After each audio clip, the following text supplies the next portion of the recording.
Well, for those of you that are visiting, I want to kind of get you caught up here a little bit. It was about 4 weeks ago we started a brand new series here at our church called Get a Grip.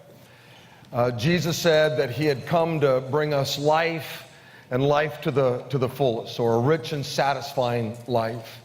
And obviously that new life really blooms when we all get to glory. But he was also talking about the here and now.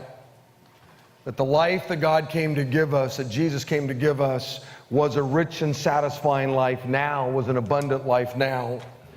And the bummer is that too many believers, too many Christians, too many followers of Christ never experience that abundant life. And part of that is, part of the reason is that we don't have a grip on some of these important things in life. And so we kicked it off with getting a grip on stress. And man, you don't have a grip on stress, you're never going to experience this great life that Jesus has for you.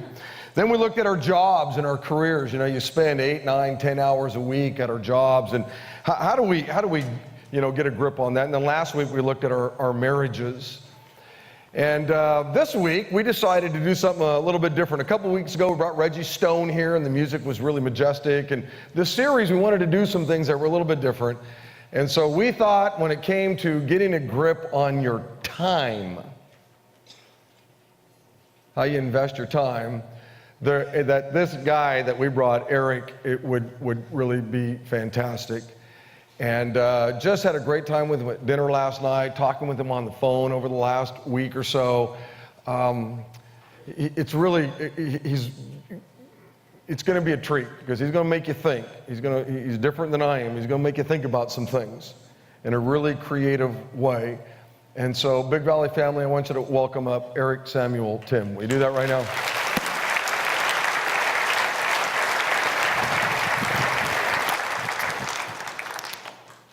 Probably the first service you've been to in a while where you handed out free money at the door, right? I'm from Minnesota. Okay? And I had to snow blow my driveway yesterday. So all of you that are commenting on how chilly it is this morning wearing your coats, save it. I'm serious. It's not that cold. Cold is relative, for sure. I am an author, an artist, a communicator, a Netflix subscriber. Teach at a university. I'm in a PhD program. I have kids, 2 sons, and their names are Xavier, and the other son is named Xander, and my wife and I just had a baby girl about 15 days ago, and it's pretty exciting.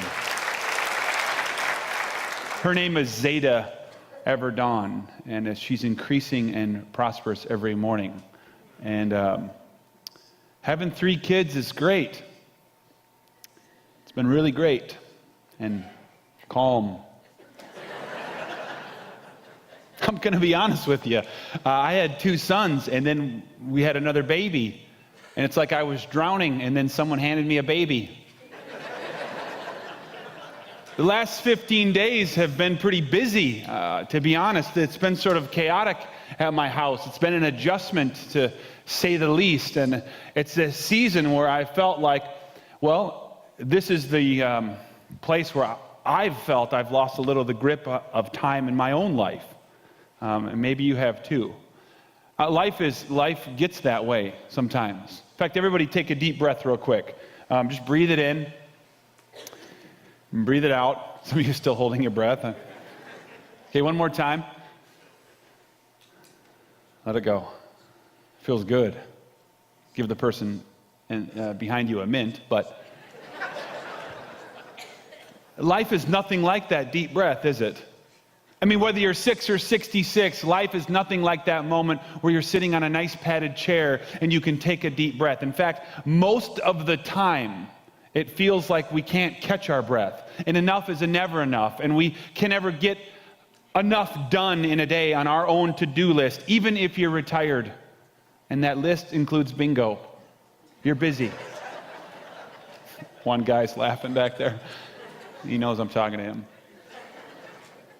But that list feels like it just gets longer, and these urgent and seemingly important tasks just sort of take over our life, and we feel like we can never catch our breath, and it's like we're called the human race for a reason. So eloquently named are we, the human race, always running about, always going from task to task, always filling our time with everything. And when we get to this place where if it's too quiet at night, we can't sleep. We have to have a noisemaker because the silence is too loud. It's because it's just foreign to us, because we're busy and we've got things to do, and our time gets so filled with things. And we wake up in the morning and the first thing we do is turn on the TV, or we check our email, or we grab our phone, and we just sort of feel like we don't ever have enough time. We lose this sort of grip of time. I think Jesus has something to say about this. He also has something to model through his life about our time. You can read with me if you'd like. You don't have to change there if you don't have your Bible. And if you don't have a Bible, that's okay. Talk to Pastor Rick or just stay at a hotel.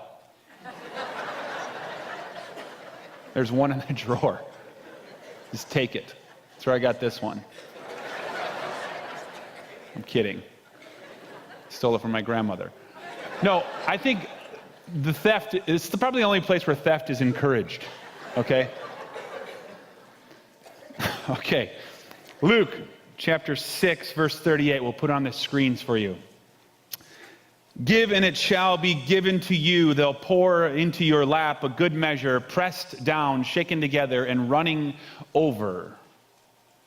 This will be poured onto your lap. For the measure that you give, so the standard of the measure, it will be measured to you in return. Jesus, I just pray today as we take a moment to reflect on your life, on how you have asked each of us to become like you, Jesus, and follow you. Lord, I just pray that this whole concept of time, this whole concept of busyness, God, whoever's here that has sort of lost that grip, sort of feel like they're overspent, that they don't have enough. God, I just pray that you would speak to them, not me, but you would speak to them through your word and through how you lived. In Jesus' name. Church says, amen. Time is an interesting topic of choice. The Greeks had a word for time, actually two words. We have one. When we say the word time, we just use one word, time. The Greeks, however, had two words, two different words that meant two different things. Chronos was one word. Chronos, like the chronological time, like the hours or like literally the clicks on a clock, that kind of time that is a Mayan idea, really, and that, well, ended in 2012, if you...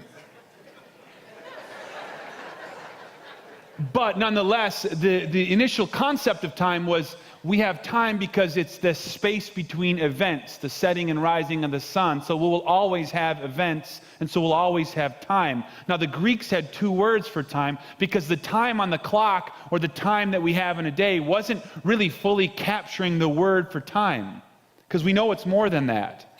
The Greeks had another word, Kairos, which actually means opportune or providential or perfect time.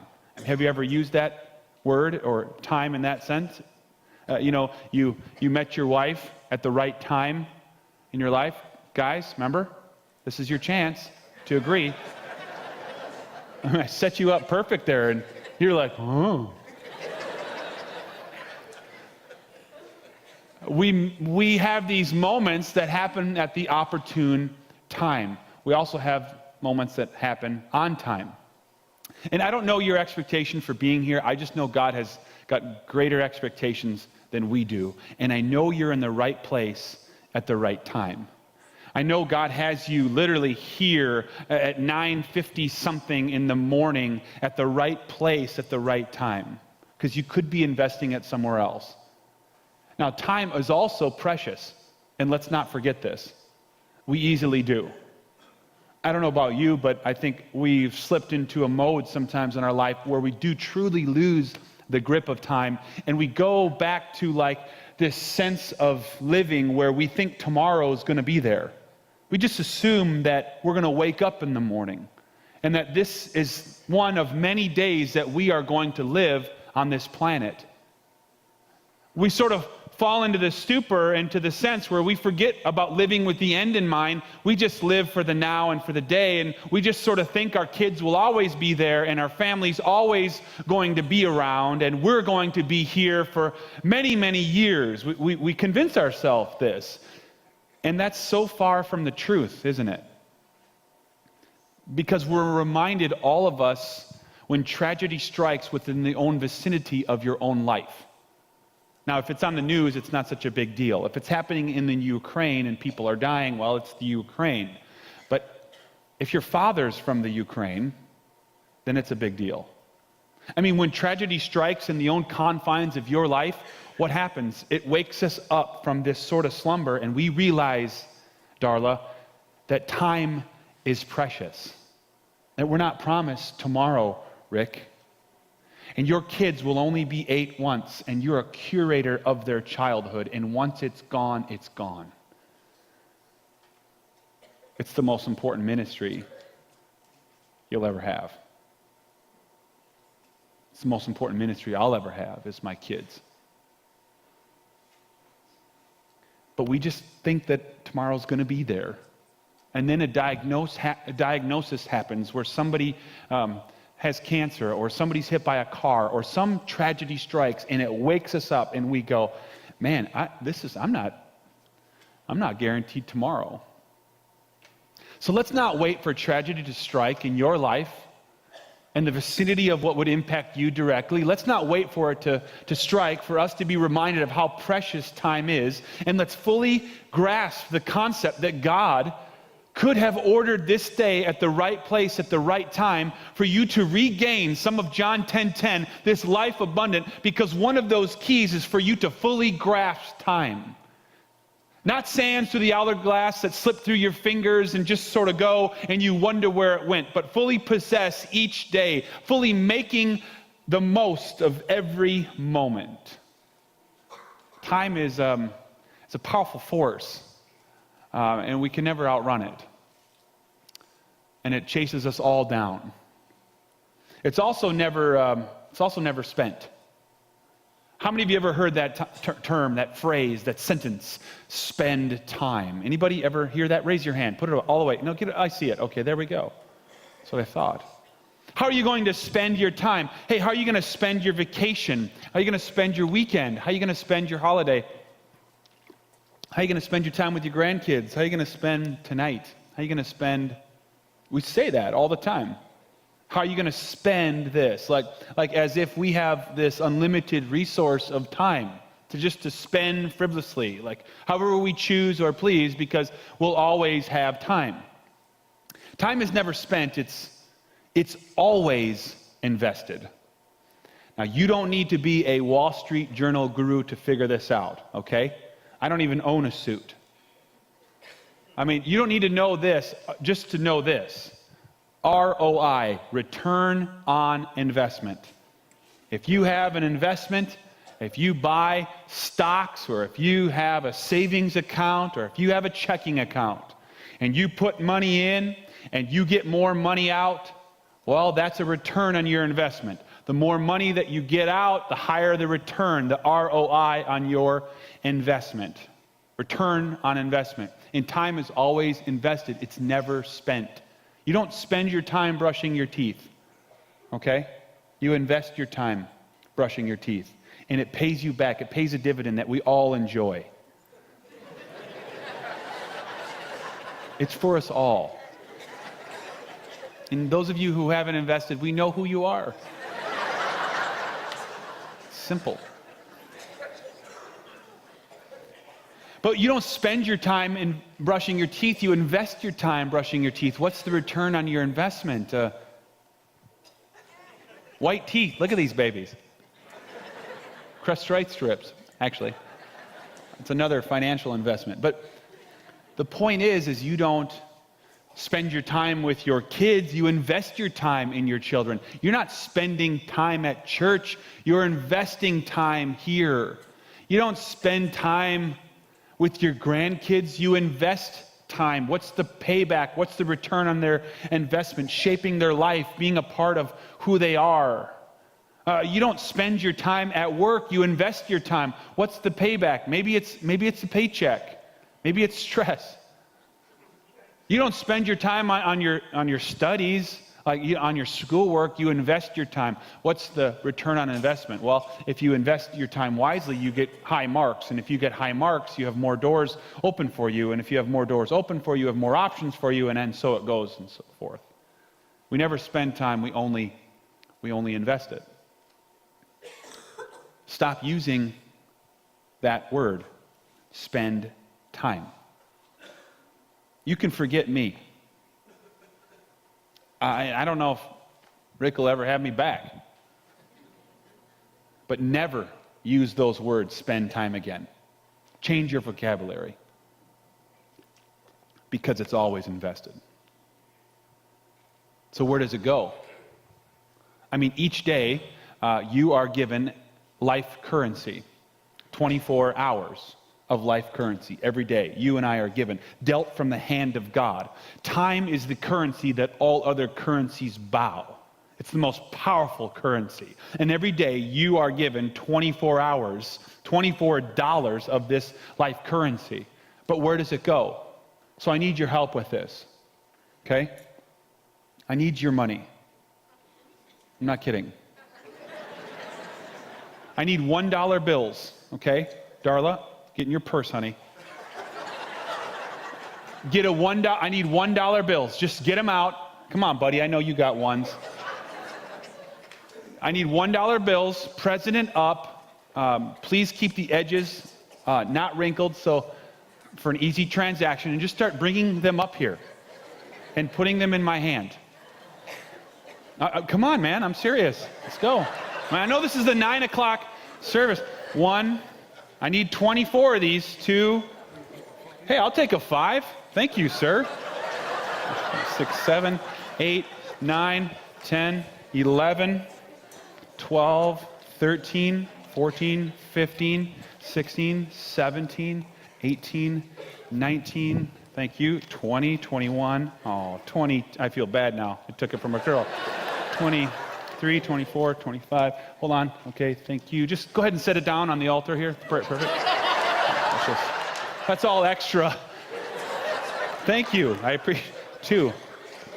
Thank you. I appreciate that. Does someone have some change? Rick, do you have any quarters? No. Anybody have any change? I just like a little bit of change, just maybe $1 here. I just need a little bit of change. 1, 2, 3, 4, 5, 6, 7, 8, 9, 10, 11, 12, 13, 14, 15, 16, 17, 18, 19, 20, 21, 22, 23. Thanks for the 5 and extra. Okay, $24. Now, if you need your money back after the service, we'll get it back to you. Some of you guys are like, he must be an evangelist. All that money on stage. No. But I will have it right over here, laying on the platform, right next to an offering bucket. Okay, no pressure from me. $24 are in my hand. 23 ones, about $1 of change.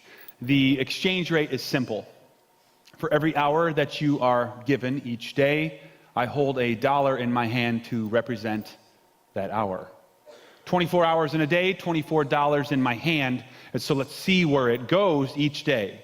Now, some of these things may not apply to you. Some of these things may apply in greater force or greater currency where you invest more time into something. And some of them I might not be able to list. But just for generalities, you can fill in the blanks where I leave them open.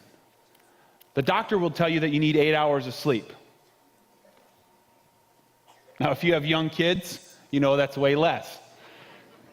But I'm not going to tell you anything less than the doctor. 1, 2, 3, 4, 5, 6, 7, 8. Some of you people get 12 hours of sleep. I'm so envious of you.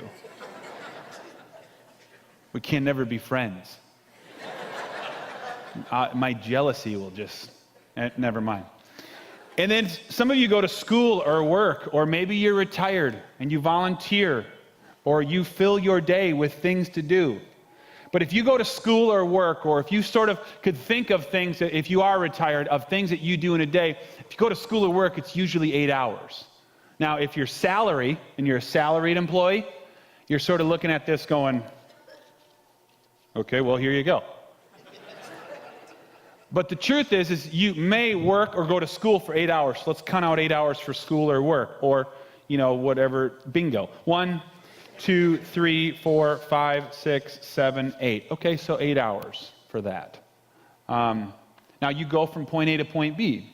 You travel from, the car to your home, from church to work, or from your grandkids' house to wherever, or you could go to the grocery store. The statisticians that we always say we always refer to them as they say. We just pull those people, they, you know what I'm talking about? They say that you invest approximately 50 plus minutes each day just going from class to class, from job to home, your daily commute, walking from here to your car. So let's just count out maybe an hour for just moving around. I like to eat, okay? I went to Trader Joe's, Tahoe Joe's. Sorry. Same thing. Not even close. I went there last night with Rick. And by the way, your pastor's mildly addicted to coffee. I walked into Starbucks, and he didn't even order. They just handed him his cup. Anyway, we went into Tahoe Joe's, and it was great food. You know that steak that is aged 19 hours? Well, they age it while you sit there. It's like 12:30 I got out of there. I was like, it was a late night. But I like to eat, and the ritual of eating and the preparing to eat and the actual cleaning up after eating. Now, if you have a dishwasher, an actual dishwasher in your house, you're rich. If you grew up like me, you were the dishwasher. But let's say you eat 15 minutes in the day, and let's say you take a half hour for lunch, and you ate a 15-minute breakfast. That's an easy hour. Now, let's just say you go out to dinner at Tahoe Joe's. Why do I always want to call it that? Tahoe Joe's, and you wait there for 19 hours. Well, you have no time left. But if you made your meal and you clean up after yourself, and you have to sit down and eat it, you could easily, at dinner time, take an hour for the ritual of eating. And by the way, one of the greatest, you're going to have a marriage thing coming up. One of the greatest tools I think the enemy uses in our families today is we have failed to pause each day to truly break bread with each other because we're busy. Dinner time becomes like just getting in and get on, and just quick. That's so different than I think the way that God has originally intended for us to partake.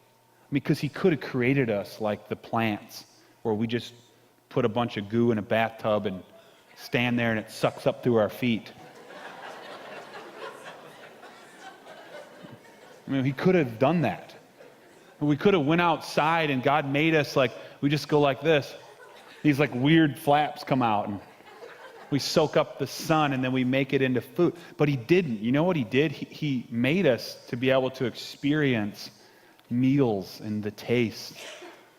And a steak aged 19 hours. You sit there for 19 hours. But we rush that, And that's just, I think that's a tool that the enemy uses. So maybe this married thing, maybe your family could be intentional with that and getting a grip on dinner time, where you shut the TV off. Shut off Wheel of Fortune. It's really not that great. And maybe you could have a conversation and the phones weren't at the table and nobody was texting someone in another place. And maybe you were all there, geographically there, but also present mentally. I mean, have you ever caught yourself in these so important moments that God has already given us the ability to connect, to really get a grip on time, and you catch yourself as a family and the TV's on and everybody's on their phones or everybody's in this moment and they're not there? God tells Moses, Moses, come up the mountain. And then he says something else. Now, be on the mountain. Because we can be geographically in a room, but mentally we can be somewhere else. And husbands, you're really good at this. It's called selective listening. But maybe part of this message today, and maybe this is just a realization, maybe it's up to us to really regain this meal as a family. We can continue. Now, if you eat, well, you're going to have some bathroom time eventually. Some of you are like, there's only 4 hours. That's not enough time. I'm overspent, bro. But let's just say an hour for getting ready in the morning, for using the facilities throughout the day. I mean, you've got some personal hygiene. Most of you get ready and shower. Still hoping Rick would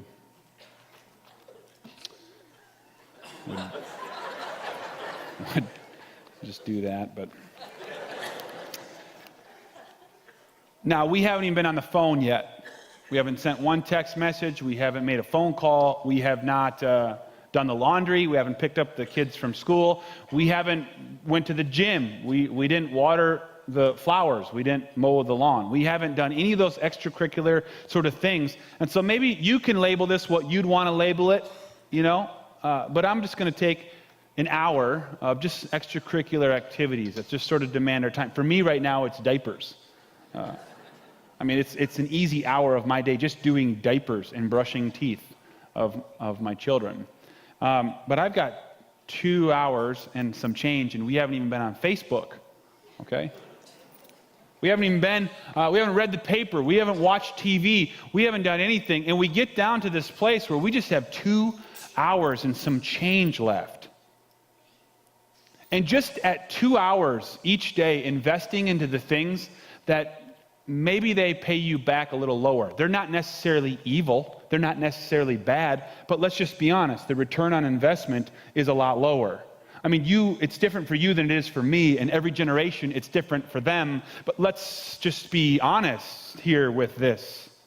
If you invest $2 into something that pays you a low rate of return, and you could fill in the blank. For me, it could be Instagram or social media. If you invest 2 hours a day into this, and there are other things that pay a higher return of your time that you are investing.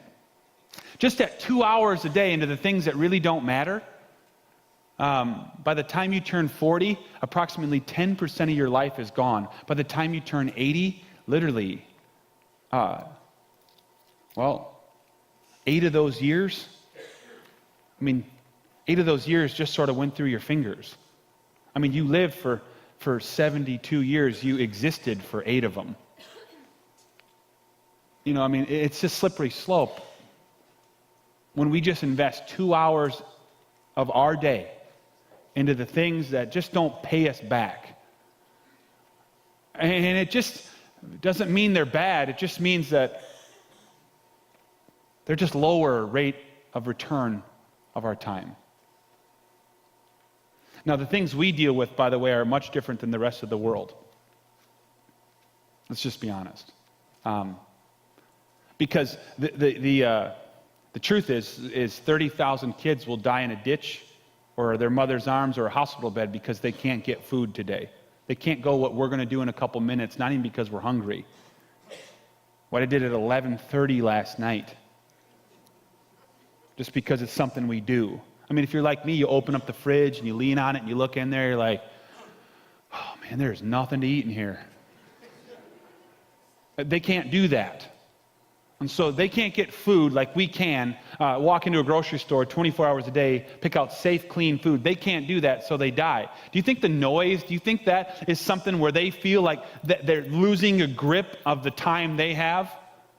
Like the churning of their stomach or the need for clean water because every 15 seconds someone dies on this earth because they can't get what I hold in my hand, what you've been praying for, they also have been praying for, but in a different set of circumstances.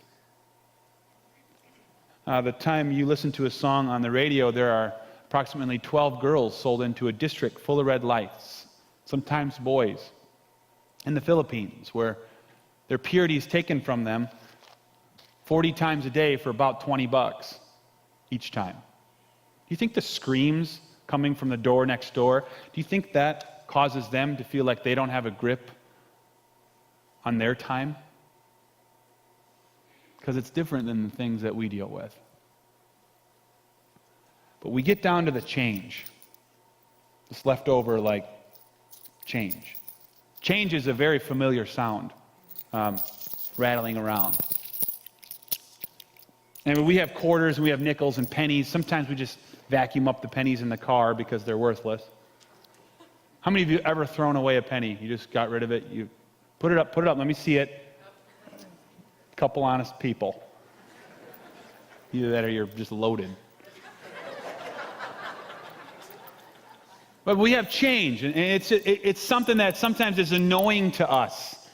I don't like a bunch of change in my pocket. I don't like a bunch of change in the cup holder of my car, because when I put my aluminum insulated Starbucks double-walled coffee mug in there, it rattles at every bump, and it just sounds like this thing that's happening in my car, so I get rid of the change. I try and use it, and I don't really want change around. And it's like this leftover like time that we have each day. And for me, I've lived in this quadrant, and I walked up to God, and this is what I gave him. I gave him my change. I said, that's what I got for you, God. That's all I can scrounge up in the couch cushions of my life. That's my, that's what I got. We give God our change, and we wonder why nothing changes. We give God our leftover time, and we wonder where it went. But we arrive then to this place where we feel like we don't have a grip on time. We arrive to this moment where we're in a series about something that has a key to living John 10:10, a life more abundant, and it has to do with truly possessing our time, and we feel overspent, we feel like enough is never enough, and the to-do list continues to grow, and we feel bankrupt in life's most important currency, our time. We feel like we have marginless lives, we can't say yes when we want to say yes, we have to constantly be battling this undertow of stress because there's not enough time. And we give God our leftovers. But then there are those moments where we encounter people. We encounter places. We encounter churches and situations and followers of Christ and people that we go, man, they really possess time. Their life reeks of purpose. I want that. We meet these people. We come in contact with them, and it changes everything. They give us a perspective of how to truly possess time. And that's not your encounter with me today. That's your encounter with Jesus today. I had an encounter with people that were followers of Jesus, and it happened in the Philippines. And I saw what truly grasping time came from, especially from a church perspective. Now, you remember what happened in the Philippines. A tsunami killed thousands of people. It was in our media for about 2 days. Well, a year to the day of that tsunami, roughly, I was there, and I haven't forgotten because many of my friends are no longer here. And I'm at this place where these children's lives are built, literally from the inside out, through a church, in partnership with people just like you, and we're going across the street to this place called the City of Death. And the pastor says, hey, if something's, well, let's just be honest, something could happen to you over there. It's a rough part of town. And if a thief would draw a knife or have a piece of glass or someone would have a gun or want to harm you, that's all you have to do is say the word alliance. So I perked up, because if this is going to save my life, I need to make sure I articulate this right. So I just said, hey, what does that mean, alliance? Is that Tagalog for like I come in peace, or what is that all about?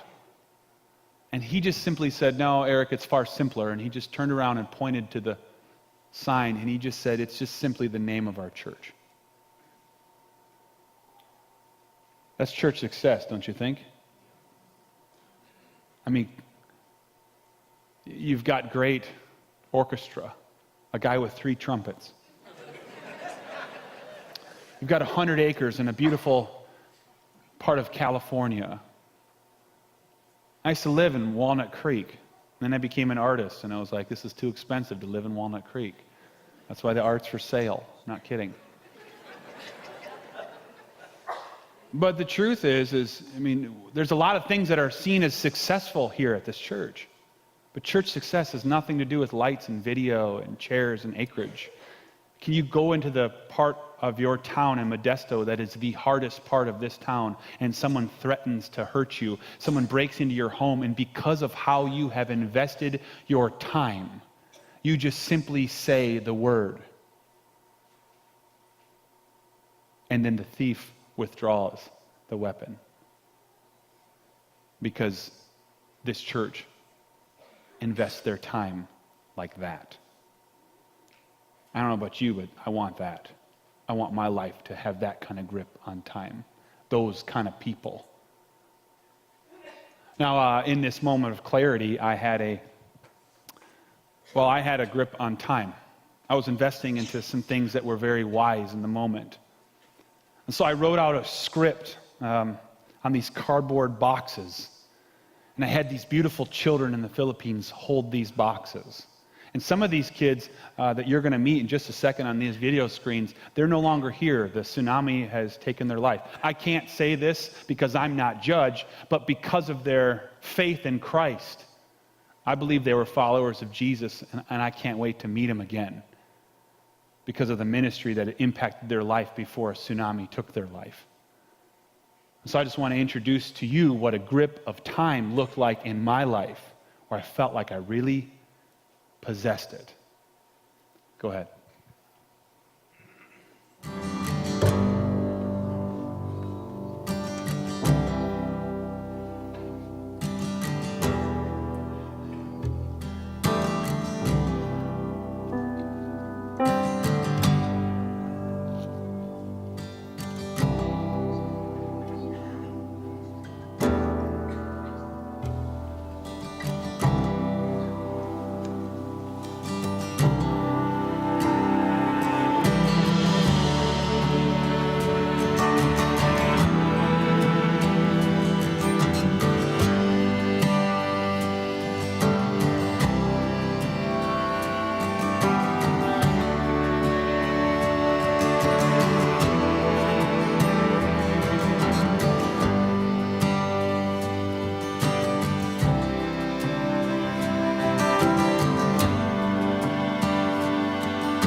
all this earth, could all that is lost ever be found?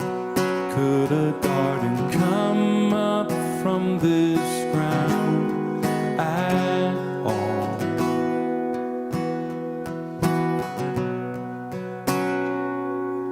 You make beautiful things.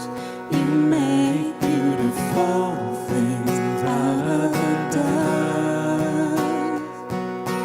You make beautiful things. You make beautiful things out of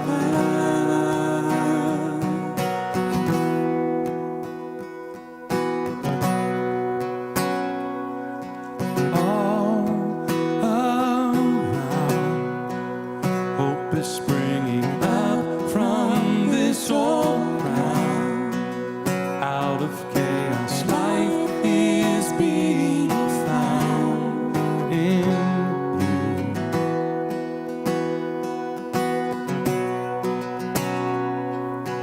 You make beautiful things. You make beautiful things out of dust. You make beautiful things. You make beautiful things out of us. Oh, you make beautiful things. You make beautiful things out of the dust. You make beautiful things. You make beautiful things out of us.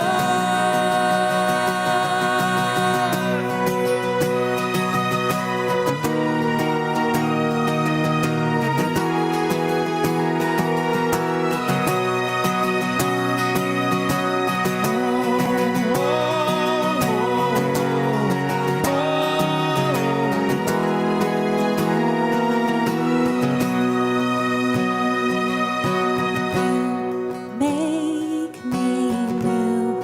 You are making me new. You make me new. You are making me new. You make me new.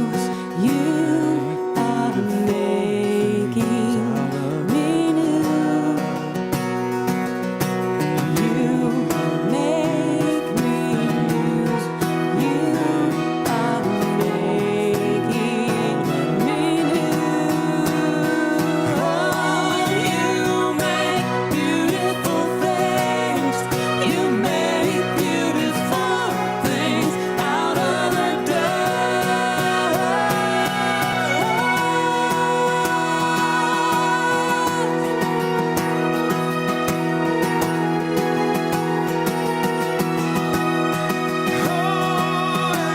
You make beautiful things. You make beautiful things out of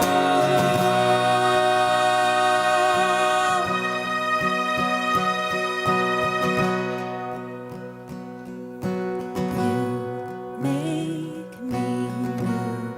You are making me new. You make me new.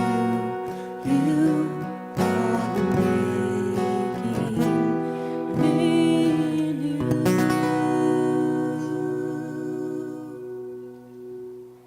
Amen.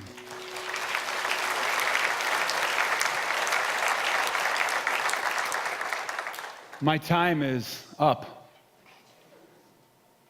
But if you take your green coin out for just a moment, how do you get a grip on time? How do you truly get a grip on what is our life currency? I want you to take this green 50-cent piece with you. Because every time you see it, if it's in your car, if it's in your purse or your merce, Every time you see it, I want you to remind yourself that time is invested. It's never spent, and I have a choice today how I want to invest this time. Now, there are many things I would love to share with you, but my time is short, so please do not hear this as a pitch. But I wrote a book. It's in the foyer, and you can donate for it. You can actually read it, and we can have an ongoing conversation about a few keys found in Jesus' life, and one of which I'm going to give to you. But we can have this conversation. If you want to purchase that book, feel free. If you don't want to, wait long enough. It'll be at a Goodwill.